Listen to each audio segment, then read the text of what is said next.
Welcome back to my channel. Good morning.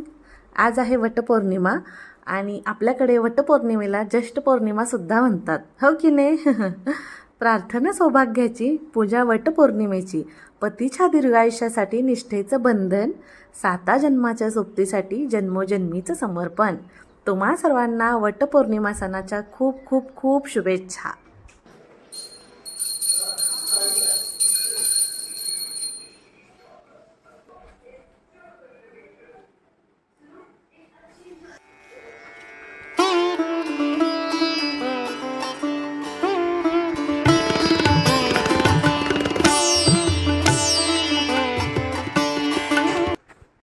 आणि इथं बघू शकताय तुम्ही माझी देवपूजा करून झालेली आहे. आता मी लागले टिफिनच्या तयारीला, आरोदाच्या आणि आस्ताच्या, आणि मामांसाठी पण सकाळी त्यांच्यासाठी म्हटलं स्वयंपाक करून घ्यावा, तर सगळ्याच तयारीला लागले. तुम्हाला प्रश्न पडला असेल मी एकटीच आहे किचनमध्ये, तर हो, मी एकटीच आहे. आत्तींची अजून आंघोळ झालेली नाही, येतीलच आवरून त्या इतक्यात. आणि रोहिणी गेली पुण्याला, तर तिला जाऊन पण 8 दिवस झाले.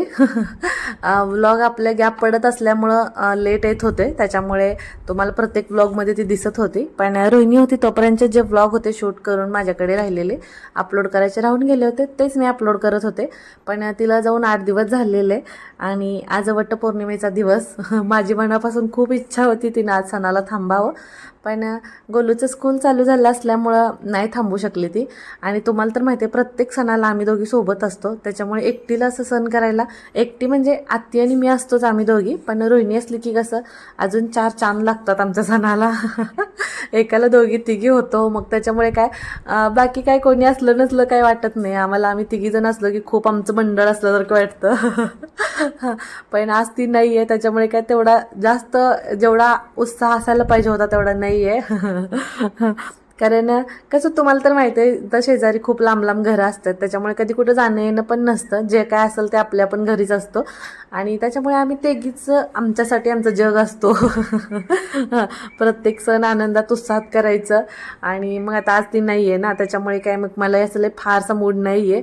पण ठीक आहे, आता काही सण आहे म्हटल्यानंतर करावं तर लागणारच आहे. पण रोहिणी, खूप मिस करते तुला मी, आणि त्यात आज पुरणपोळी बनवायची, मग तर खूपच मिस करते. कारण नेहमी दोघींना करायची सवय झाली ना, त्याच्यामुळे. तर इथं बघू शकता आता टिफिनची तयारी माझी चालू होती. झाली टिफिनची भाजी बनवून, तर डाळ इकडं आपली शिजलेली आहे. आता म्हटलं टिफिनच्या भाजीच्या तयारीसोबतच बाकीची पण तयारी हळूहळू करून घ्यावी. आता काय डायरेक्ट स्वयंपाकाला तर लागता येणार नव्हतं ना, त्याच्यामुळे. आणि इकडं आता आत्ती पण आलेल्या आहेत आवरून, तर त्या अजून कॅमेराच्या बॅक साईडला आहेत, त्याच्यामुळे तुम्हाला दिसत नाही आहेत. त्या पुढं आल्यानंतर त्याही दिसतील. तर चालू झाली तयारी आता काय. तुमची तयारी कशी वटपौर्णिमेची राहिली ते मला नक्की कमेंट करून सांगा बरं का.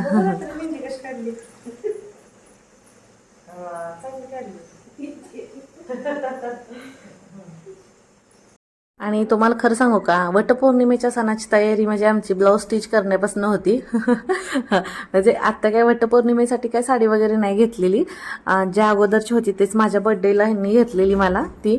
आणि टाईमच भेटत नव्हता ब्लाऊज स्टिच करायला. तर तुम्हाला माहिती आहे किती दिवस झालं मी तुम्हालाही म्हणते तुमच्यासोबत त्याचेही ब्लॉग शेअर करीन म्हणून, पण मला कसलाच टाईमच भेटेना शूट घेण्यासाठी.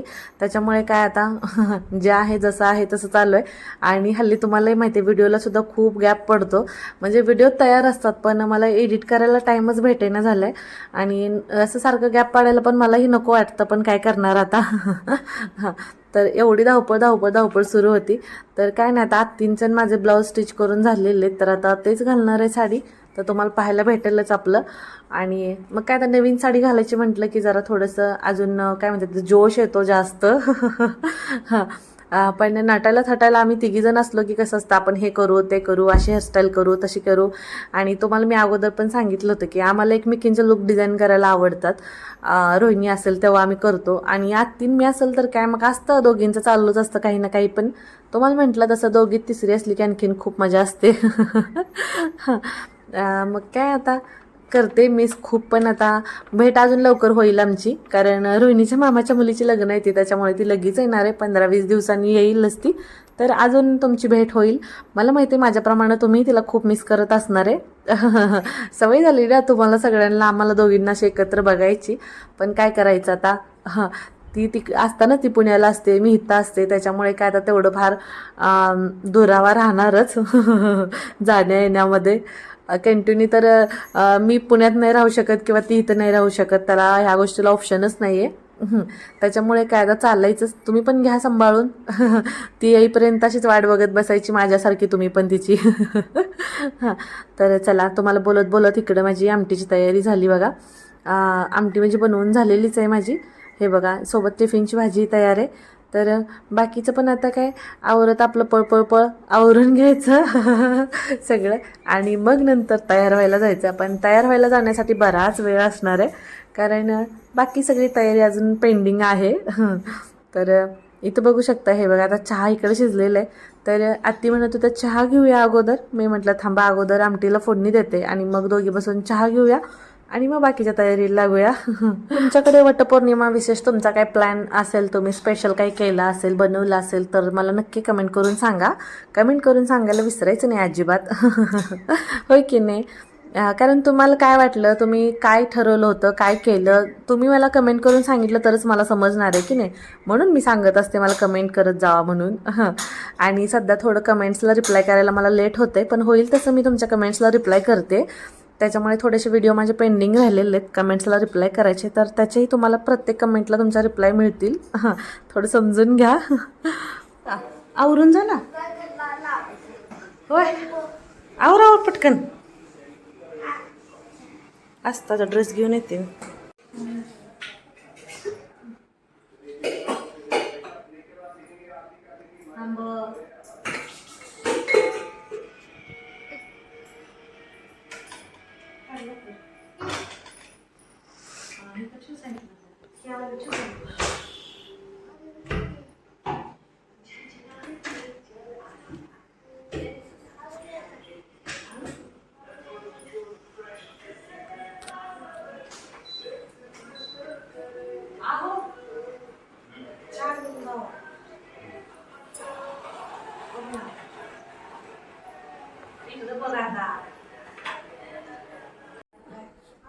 आस्ता बघू, आस्ता ए बघू.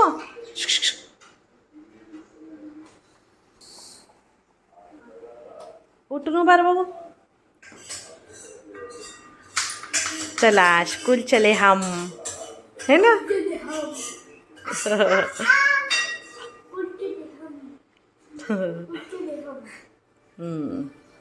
आस्ताचं मी आवरेपर्यंत आत्तीने मला कणिक मळून दिली आणि मग मी मुलांच्या टिफिनसाठी चपाती वगैरे बनवली. मामांच्या सकाळी जेवणाची सोय झाली, त्यांचा स्वयंपाक अगोदर बनवून घेतला आणि मग पुरणपोळीच्या तयारीला लागले. तसं तर आरोज स्कूलला जाईपर्यंत आपली भात आमटी वगैरे झाली होती बनवून. सकाळचा बाकीचा स्वयंपाक पण झाला होता सकाळच्या ह्यांच्या जेवणासाठी. आणि आता काय फक्त पुरणाला चरका द्यायचा राहिला होता डाळीला. तर आता इथं बघू शकता, हे बघा ते चरका द्यायची तयारी माझी सुरू आहे इकडं. थोडंसं काय झालं की उठले मी लवकर, 5:30ला उठले होते. नेहमी कसं 4:45-5ला उठते, तसं काही झालं नाही. रात्री मेहंदी काढून झोपेपर्यंत उशीर झाला ना. मग त्याच्यामुळे सगळं आवरायला वेळ झाला मला थोडासा पुढं. आणि त्यात पण आता टिफिन वगैरे असल्यामुळं मग आणखी जास्त टाईम गेला माझा. म्हणजे नेहमी कसं उठलं की पटकन पुरणपोळीच्या स्वयंपाकाला लागते, तसं काही मला लागता आलं नाही. आणि इथं बघू शकता आता 8-8:15 वाजता मी पुरणाला सरका द्यायला लागले. तर आत्तींना मी म्हटलं की लवकरात लवकर आवरून लवकर जाऊया आपण वाडाला.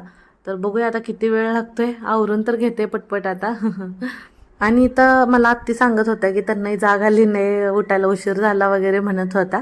पण मी आपलं उठून आवरून लागले होते तयारीला. म्हटलं लवकर आवरलं तर लवकर जाता येईल आपल्याला तिकडं पूजेसाठी. तर त्याच्या हिशोबाने आपलं आवरायचं चालू होतं. तर इथं बघू शकताय चरका द्यायचा अजून चालूच आहे. थोडा टाईम लागेल अजून. तर इकडं तुम्हाला म्हटलं तसं आपलं भात बनवून तयार आहे, आपली कटाची आमटी तयार आहे, हे बघा. तर आता घेते बाकीचं सगळं आवरून. तर इथं बघू शकताय बघा, पुरण आता मी तयार करून घ्यायला लागली.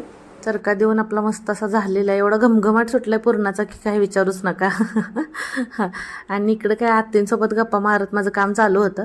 आणि म्हटलं खाली बसून करायला तर नको, म्हटलं आत्ती म्हणत होत्या उभारून कशाला करते खाली बस म्हणून. पण म्हटलं नको, खाली बसलं की ना परत उठूच वाटत नाही आणि नंतर काय करूच वाटत नाही, खूप आळस येतो. म्हटलं चला एकदाच आपलं उभारलं तर पटापटापटा करून घेऊया. म्हणून लागले तर तयारीला. तर इथं बघा झाले पुरण बनवून आता. घेते पटपट आता पोळी वगैरे बनवून. आणि तुम्हाला मी म्हटलं तसं रोहिणी असती तर आणखीन जास्त मजा आली असती. माझी खूप इच्छा होती तिने सणाला थांबावं म्हणून, पण काय करणार, आयुषचं स्कूल चालू झाले ना, तिची इच्छा असूनही तिला नाही थांबता आलं. आणि दरवेळेस कसं होतं की सणाला आम्ही सोबतच असतो, मग कोणता सण आला की नाही मग मला खूप आठवण येते तिची. मला एकटीला पुरणपोळीचा स्वयंपाक तर एकटीला करूच वाटत नाही, नेहमी आम्ही दोघी असतो ना. त्याच्यामुळे. आणि हिथं आता मध्येच असं झालं की एक जण आले होते तर त्यांच्यासाठी चहा बनवायला सांगितला होता आत्तीने मला, तर ते ठेवला चहा त्यांच्यासोबत, आम्हालाही ठेवला. मग म्हटलं चला आता नैवेद्य वगैरे आधी बनवून घेते आणि मग काय बाकीच्या तयारीला लागायचं. तसं तर आत्तीनं म्हटलं लवकरात लवकर जाऊया आपण, आवरून पण किती वेळ लागणार आहे अजून काय माहिती. तर म्हटलं चला चहा शिजेपर्यंत काय करू, म्हणून म्हटलं तोपर्यंत भांडी आपली घासून घ्यावीत आणि बाकीचं आवरून घेऊया. मग तुमची तयारी कशी राहिली वटपौर्णिमेची मला नक्की कमेंट करून सांगा. हां, आणि आज तुमच्याकडे काय स्पेशल मेनू असणार आहे तेही मला सांगा. अजून माझं बरंचसं बनवायचं राहून गेले बरं का अजून. त्याच्यामुळे बराच वेळ लागणार आहे. तर चला घेते आवरून पटपट. गप्पा मारत बसले तर आवरून कधी होणार माझं, नाही का. आणि खरं सांगू का, कोणताही सण असो द्या, पुरणपोळीचा स्वयंपाक बनवल्याशिवाय ना सण सण असल्यासारखं वाटत नाही, हो की नाही. तुम्हाला काय वाटतंय मला नक्की कमेंट करून सांगा. आणि तुम्हाला आवडते का पुरणपोळी? पुरणपोळीवर एक किस्सा आठवला तुम्हाला सांगू का. लहान असताना तर मला पुरणपोळी अजिबात आवडायची नाही. मी नेहमी म्हणजे पुरणपोळी बनवली ना की नेहमी आपण म्हणतो ना नाक वाकडं तोंड वाकडं, तशा टाईपमध्ये माझं असायचं. आणि मला आई खूप ओरडायची मी खात नाही म्हणून. आणि नेहमी जेव्हा पण मी पोळी खायची ना तर अशी पूर्ण ते झाडायचे, त्यातलं पुरण साईडला काढायचं आणि मग ती पोळी खाल्ली जायची, म्हणजे फक्त वरचं पापून त्याचा तेवढंच. पुरण मला अजिबात आवडायचं नाही. पण आता बनवून बनवून एवढी सवय झाली ना की असं वाटतं की नाही पुरणपोळी खायची म्हणजे असं खूप भारी वाटतं. हां, इथं बघू शकता बघा नैवेद्य पण किती एकदम टमटमीत फुगलेले आहेत, एकदम मस्त झालेले आहेत बघा. असं वाटते पुरणपोळी आज एकदम मस्त बनणार आहे. हां, आणि आता म्हणजे खूप मनापासून खा वाटते मला पुरणपोळी. तुम्हाला आवडते का? आवडते का नाही तेही सांगा मला कमेंट करून. आणि कसं आपण आधीमध्ये आवर्जून जास्त करायला जात नाही ना पुरणपोळी बनवायला, जेव्हा आपण सण असतो तेव्हाच बनवत असतो. त्याच्यामुळे कधीतरी तेवढी प्रत्येक सणाला पुरणपोळी कोणाला आवडो नाही आवडो बनवायची, बनवली की सगळे खातात गुपचूप. एखाद दिवस तर चेंज पाहिजेच ना तेवढा. हां, आणि तुम्हाला म्हटलं तसं बघू शकताय तुम्ही पुरणपोळी कसली एकदम लुसलुशीत आणि अशी टम्म फुगले बघा. आणि पुरणपोळी ना अशी एकदम खरपूस भाजल्याशिवाय ना पुरणपोळीला अशी चवच येत नाही. हां, बघा ना किती मस्त दिसते, असं वाटतं ना बघता क्षणी खाऊया. पण आता काय खायचीच आहे, उपवास आहे आपला. नंतर संध्याकाळी आता निवांत सगळं झाल्यानंतर. बघू शकताय तुम्ही किती मस्त झालेत ना पुरणपोळ्या. हे बघा दिसतंय ना तुम्हाला व्यवस्थित. अजून चालू आहेत हे बघा, अशा खरपूस भाजलेल्या आवडतात पुरणपोळ्या खायला. आणि एवढा मस्त त्याचा असं सुगंध सुटला आहे ना सगळ्या घरातनं, असं बडीशेप वेलदोडेचं वगैरे ना, खूप मस्त.